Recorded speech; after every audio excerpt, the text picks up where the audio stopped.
Bienvenue dans l'atelier du coureur, le podcast où un coureur passionné, c'est moi, et un kinésithérapeute spécialisé dans la course à pied, c'est Cédric. Vous aide à mieux comprendre votre corps, éviter les blessures et progresser intelligemment. Chaque semaine, on démonte les clichés, on vous donne les bons outils pour avancer, un pas après l'autre. Bon alors déjà, très bonne nouvelle, t'es number one de la formation kiné, number one sur la course à pied.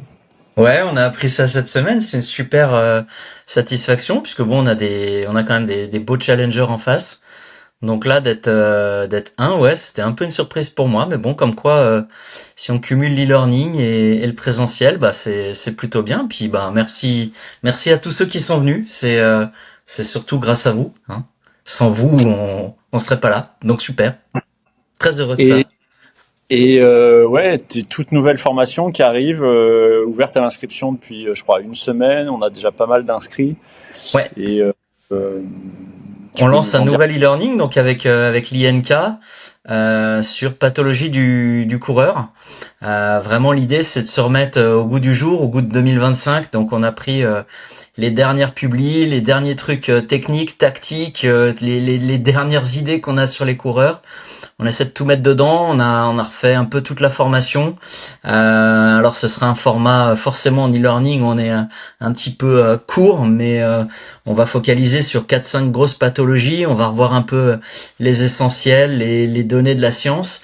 Et point super, c'est que la formation, elle sera sur les deux formats de DPC, donc et de la formation continue.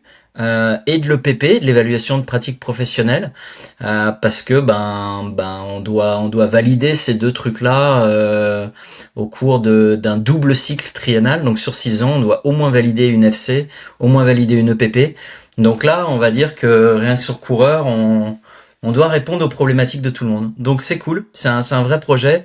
On a échangé ce matin avant d'enregistrer le podcast, mais voilà, j'étais encore en train de bosser dessus et on le fignole et c'est très motivant. Ouais, sortie. Donc les inscriptions sont ouvertes depuis une semaine et début de la formation 15 novembre. 15 novembre exactement. C'est ça.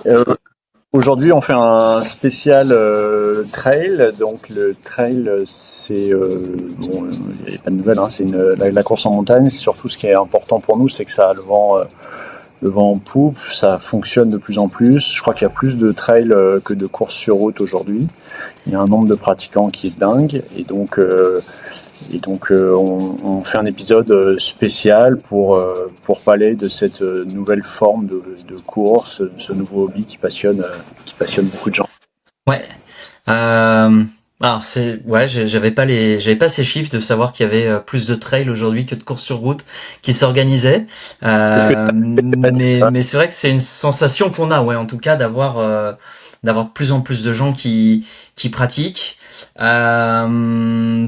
Ouais, avec des spécificités, mais on va en parler. Enfin, en tout cas, en termes de blessures, pour ce qui m'intéresse, hein, de mes yeux de kiné, c'est clairement deux mondes un peu différent, dans le sens où sur route tu vas être beaucoup sur de la blessure de surutilisation, quand t'es kiné, hein, de coureur.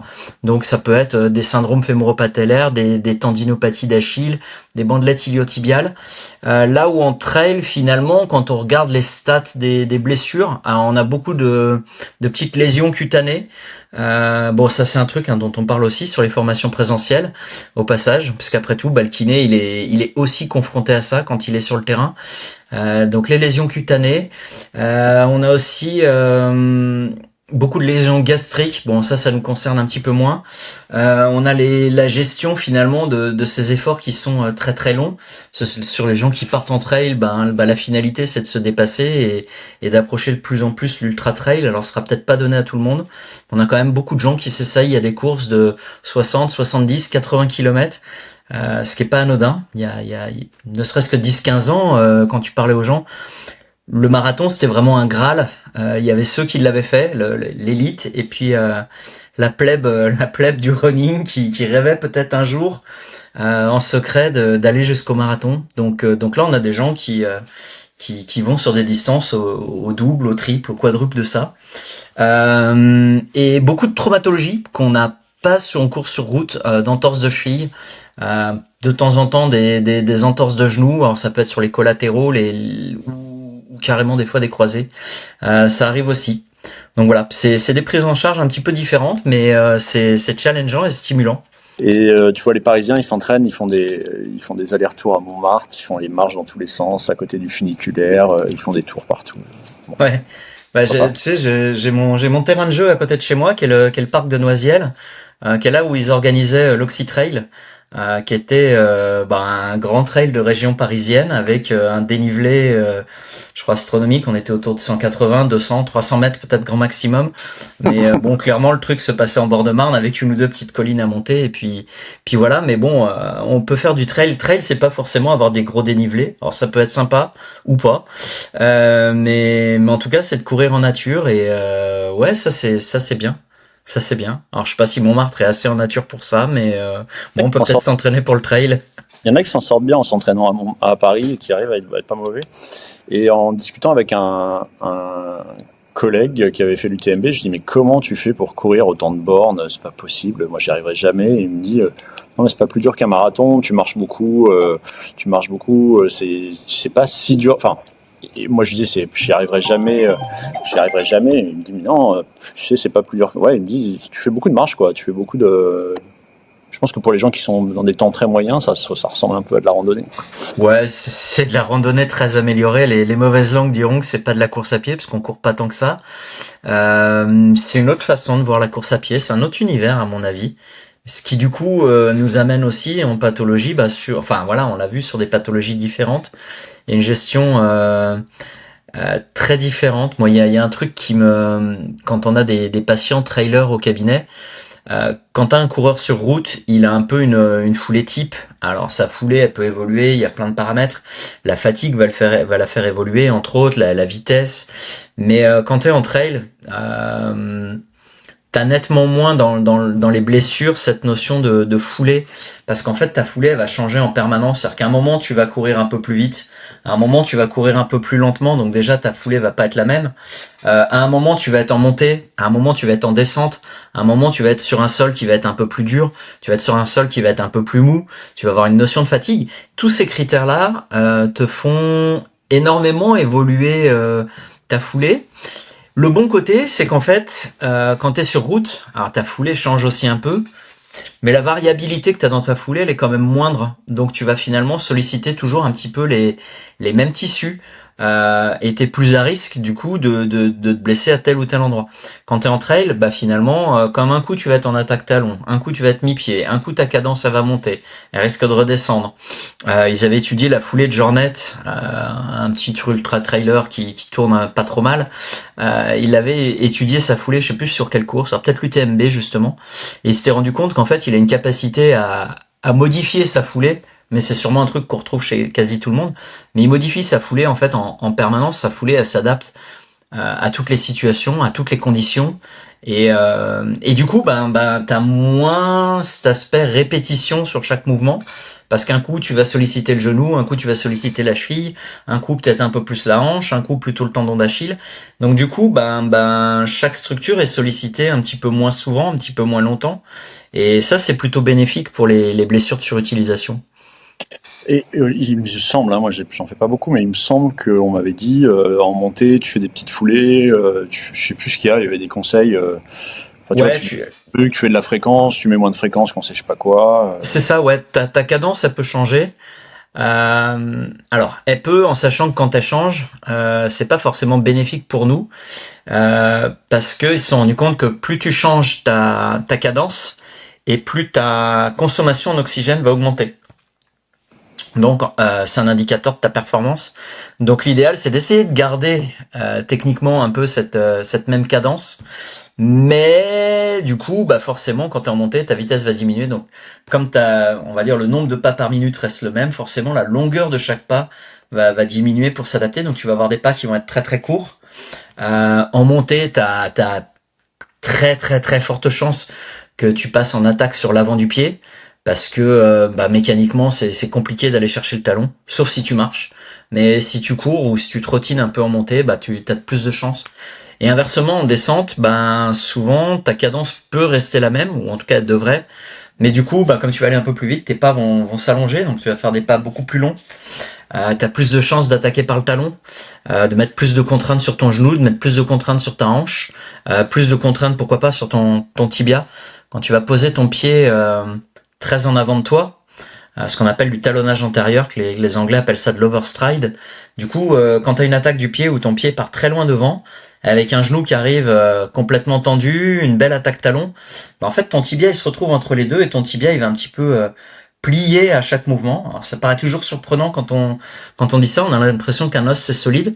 Et puis en fait, bah la course à pied, ton tibia il peut prendre 3, 4, 5, des fois 6 degrés de flexion. Et plus tu vas le plier comme ça, et plus tu risques de faire une périostite, plus tu risques de faire, pourquoi pas, une fracture de stress. Donc c'est vrai que les descentes, c'est un truc qui est un peu technique, pour peu que tu descendes et qu'en plus tu sois sur un petit champ de pierre, enfin les trucs.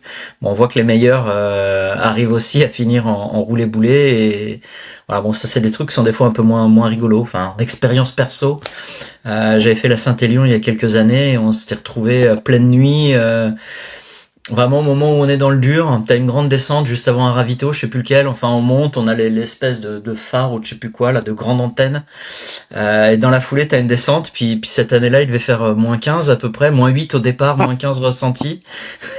Et là tu t'es vraiment dans la descente, t'as du verglas de partout. Moi en bon parisien je suis arrivé avec des petites chaussures avec mes petits cramponnets dessus, gentillet. Ta On cigarette? l'a plus passé sur les fesses avec mon pote là à descendre, à se casser la gueule, tu te mettais debout, tu retombais. C'est les moments où tu te dis, quand t'es habitué à la course sur route, tu dis qu'est-ce que je fous là? C'est le moment où tu sens que tous les gens autour se disent mais c'est vraiment le bordel, c'est quoi ce truc? On n'est plus dans de la course à pied là, on est dans du holiday on ice. Et bon, ce qui est impressionnant, c'est que les mecs qui ont gagné, eux, ils ont de l'expérience. Ils avaient des espèces de trucs qu'ils accrochaient sous leur semelle avec des crampons métalliques bien prévus. Donc les mecs les ont mis que à cet endroit-là, et les mecs sont passés comme des balles dans la descente. Nous on est arrivé peut-être 2 ou 3 heures après, et on avait pas ces trucs-là, et en fait tout le monde était sur le dos avec des gens qui se cassaient des trucs. Enfin c'était l'apocalypse. Et bon, bah finalement on s'en est sorti, mais c'était compliqué. Tu laisses beaucoup d'énergie, beaucoup de temps. Sans blaguer, cette descente, je crois qu'on a dû mettre une demi-heure, 40 minutes, là où quand c'est sec, tu mettrais peut-être même pas 5 minutes, quoi. Enfin, j'en sais rien, mais ça nous a Ouais. paru être une éternité. Ouais, plus le stress, ça consomme un peu en plus, quoi. Ouais, puis il doit être comme ça, grosso modo, 3, 4, 5 heures du mat, je sais plus exactement. Donc tu commences à avoir un petit peu de fatigue, tu commences à plus être très très bien. C'est d'autres joies dans le trail, c'est des trucs comme ça. Quand t'as des courses très longues, moi ça m'a toujours impressionné. J'ai pas fait d'ultra trail, mais quand t'as des gens qui me disent bah j'ai couru 24 heures, 36 heures, je me dis mais t'es pas resté éveillé tout ce temps-là. Enfin comment tu fais? À un moment pour pas avoir envie de pioncer. Et là, t'as des courses, quand tu vois les grands raids de la Réunion où les gens passent, je sais pas combien de temps, presque 2 jours, plus que ça à courir. Ouais, c'est une vraie folie, quoi. Mais c'est impressionnant. C'est aussi une vraie aventure, ouais, c'est une aventure. Toi, t'as des patients qui arrivent tout cassés, avec des os cassés ou des trucs cassés. Plus entre elles qu'en course à pied, sûrement, mais. Des vraies fractures en running, j'en ai pas eu beaucoup. Euh, Quelques-unes au niveau des chevilles, mais voilà, classiquement plutôt des patients trailers sur des grosses pertes d'appui, des grosses entorses où on a de l'arrachement osseux ou des choses comme ça. J'ai eu un patient qui a eu une disjonction acromioclaviculaire. Ben, clairement, il est tombé aussi dans une descente. Il a vraiment fait un super vol plané, et puis boum, il est tombé sur l'épaule. Bon, voilà. C'est classiquement des blessures qu'on voit plus à la limite judo, cyclisme, foot. Enfin, sur des gens qui vont chuter avec beaucoup d'énergie. On n'est pas censé trop tomber comme ça en running, mais ça arrive. Mais c'est challengeant. Après, je te cache pas que ouais, on est sur une région, enfin bossant dans l'est de Paris, on a quand même 90-95% des patients coureurs du cabinet qui sont des coureurs sur route. Alors on a un peu d'expérience, on a un peu de connaissances en trail, mais je suis persuadé qu'un confrère ou qu'une consoeur qui vit vraiment que en montagne, quelqu'un qui est à Annecy à la limite, va avoir une grande majorité de patients trailers. Et parfois c'est intéressant quand on a ces gens-là en formation, parce que on a des échanges qui sont riches.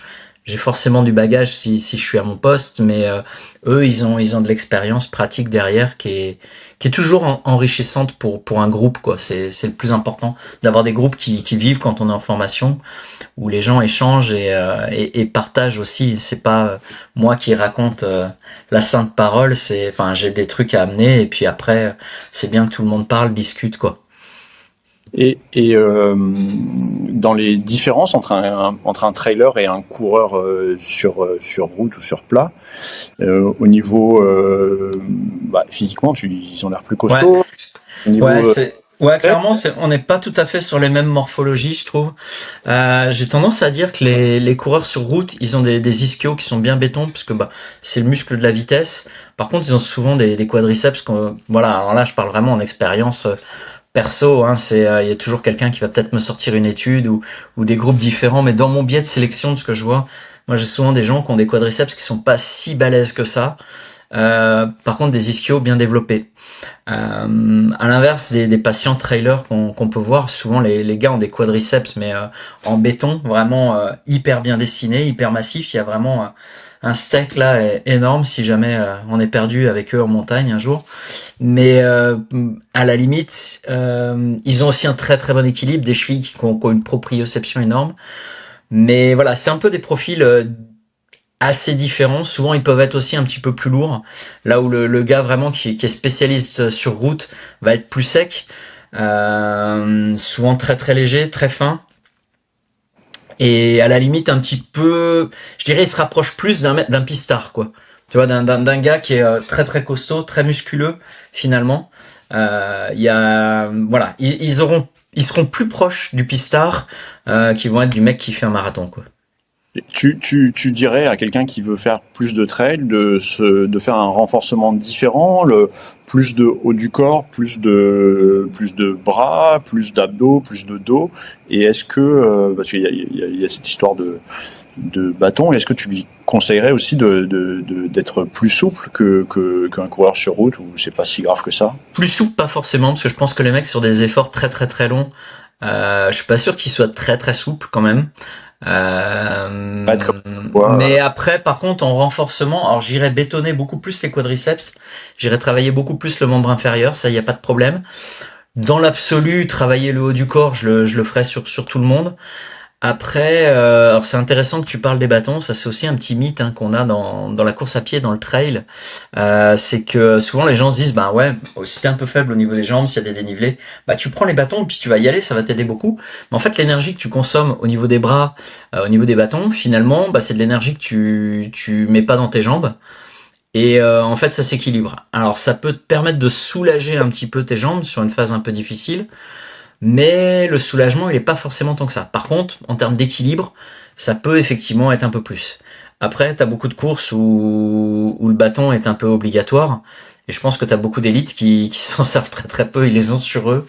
Ils ont les plus légers possibles. Je suis pas sûr qu'ils prennent pas des tailles enfants pour revenir à certains débats qu'il y a pu avoir à des moments. Juste histoire de les avoir, mais pas. Je suis pas convaincu qu'ils aient forcément derrière qui les utilise beaucoup pendant la course. il y a un gars là qui était, je sais plus qui était bien classé à l'UTMB au dernier, qui disait qu'il avait fait la majorité de son entraînement sur tapis incliné.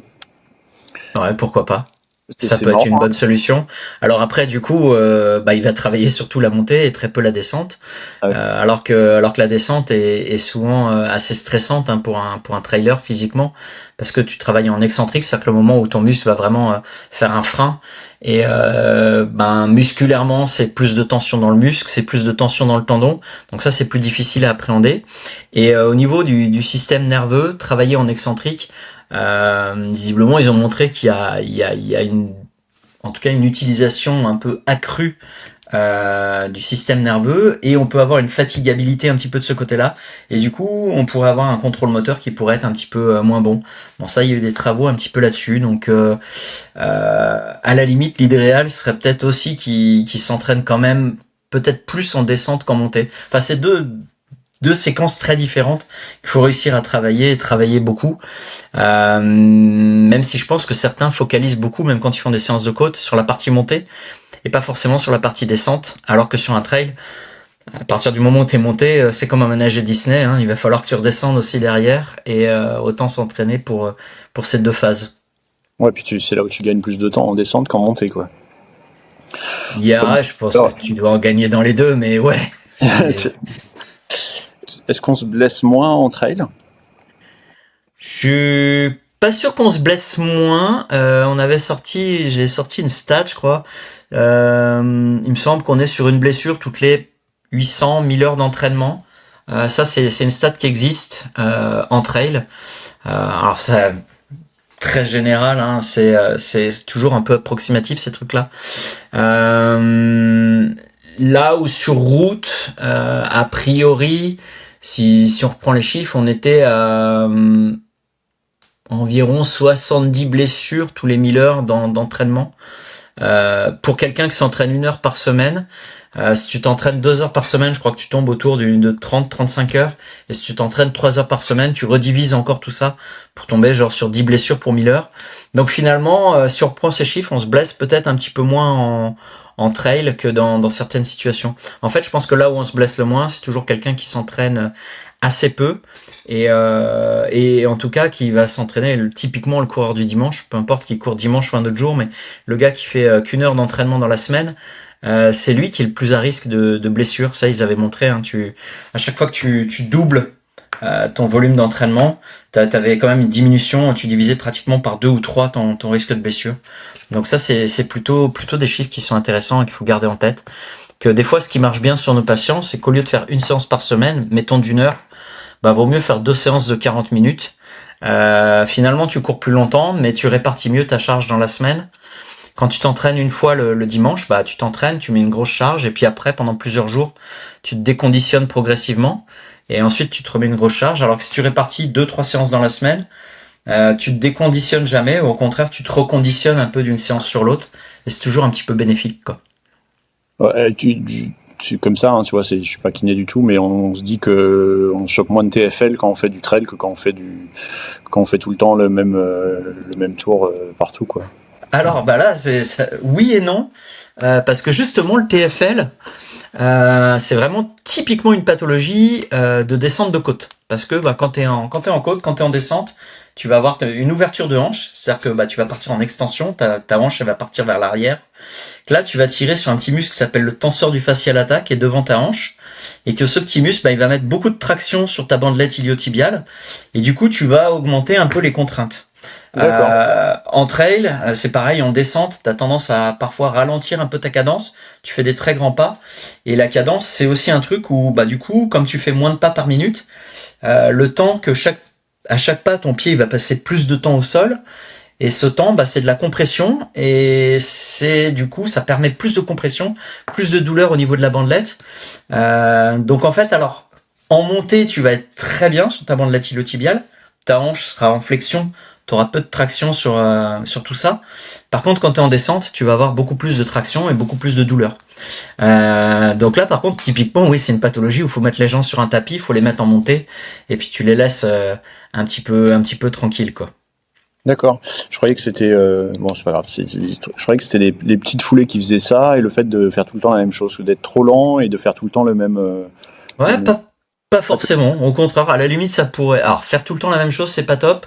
Petite foulée, ça veut dire que t'as une cadence qui est plutôt bonne. Ça soulage aussi un petit peu. Donc comme quoi, bon, des fois on a beaucoup d'idées reçues dans le running. Puis c'est aussi l'objectif un peu du podcast, c'est d'essayer de revenir un peu à chaque épisode sur ces idées-là et pouvoir avancer un peu gentiment, quoi. Est-ce que la foulée c'est important en trail? Bah, la réponse, ce serait a priori non, c'est plutôt le volume qui va être très très important. C'est plutôt la fatigue qui va jouer, c'est plutôt des risques de traumato. Mais la foulée, en fait, elle va changer tous les, j'allais dire 4 matins. Quand t'es sur un trail long, oui, mais quel que soit l'endroit où t'auras jamais la même foulée. À un moment, chaque kilomètre, chaque 500 mètres, ta foulée elle va changer parce que la situation sera différente. Tu vas être sur des cailloux, tu vas être sur un sol dur, sur un sol mou, une montée, une descente. Tout ça, ça te fait évoluer la foulée un peu à chaque fois. Bon, bah, du coup, on n'aura sûrement pas évoqué tout sur cet épisode-là, mais ça nous donnera des choses à évoquer pour le prochain épisode.